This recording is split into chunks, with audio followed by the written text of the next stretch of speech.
Some remarkable UFO photographs from the early 1950s were taken by George Adamski through his 6-inch telescope near Mount Palomar, California. In many respects, Mr. Adamski can be considered a pioneer in this field, also claiming to have been in contact with the occupants of the craft. I consider myself extremely fortunate because really from a very young age I had the opportunity to be in an environment where this type of information, this field of UFOs was really in an amazing time. I mean, the news was covering it as much as they possibly could. Scientists were exploring. We were coming in the space program.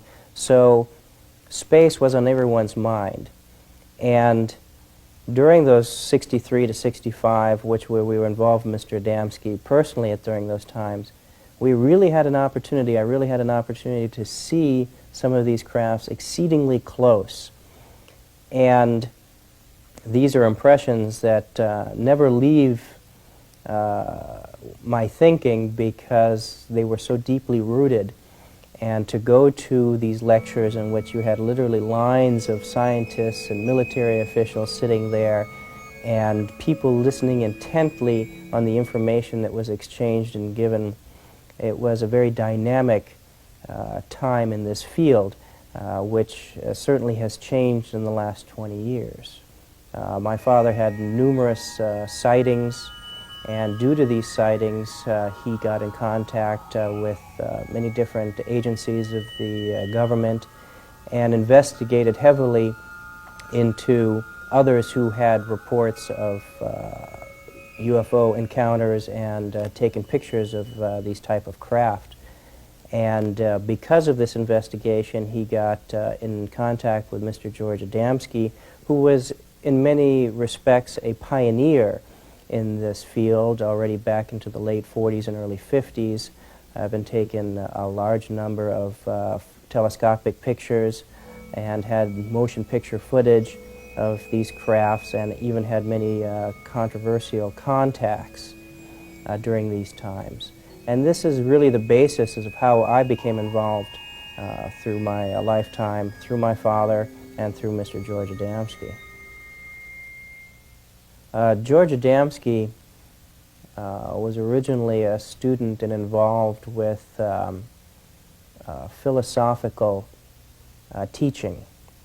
And it was due to his study of philosophy that led him to the conclusions that life and the principles of nature and life around us were not by any means a manifestation of only the environment around us.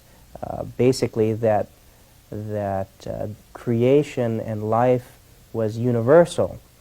And it was this recognition that led him to investigate through telescopic means, looking out into space and at the moon to see if he could find evidence of this expression of life. And he was able to, through lunar photography, take some of the very first pictures of spacecraft orbiting the moon and traveling in the Earth's atmosphere already in the late 1940s. Historically, the first analysis, I would say, began with Leonard Cramp, who did orthographic projections on the Adamski pictures. He did comparison analysis on the Adamski scout craft with the Coniston pictures taken by two young teenagers in England several years after he took his photographs, and then also with a Brazilian shot that was taken in late 1954. And based on this orthographic analysis, Dr. Cramp came up with the dimensions and the exact sign and signature of these type of craft, finding them by that technology in the 50s to be authentic. Since that time, Adamski's pictures have gone through biometric radiation tests. MGM Studios did an analysis on the film.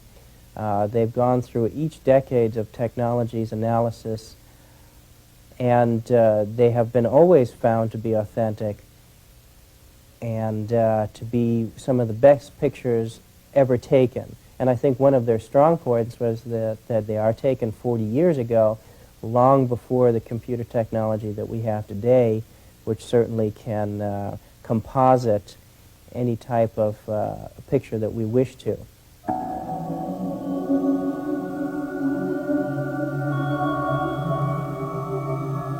In this particular shot, we have a picture of a cigar-shaped craft with its propulsion system fully operational, so it looks like it's enveloped in a luminescent shield of fluctuating light.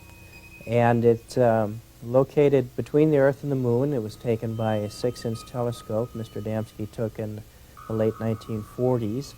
And this craft can be in dimension anywhere from 1,000 feet to several miles in length. And this craft here is the same type of craft as you see in the picture above, but you can see the outline of the hull itself. And this is in orbit in the Earth's atmosphere. And here is another craft around the Moon, and you can see it's trailing behind it the several other craft in sequence as it's around lunar orbit. And here we have another shot around the Moon, and you have here half a dozen craft in formation flying along the surface of the Moon. In early March of 1951, through his 6-inch telescope, George Adamski was able to photograph a remarkable series of 4 photos as the large carrier-type craft was releasing 6 scout craft.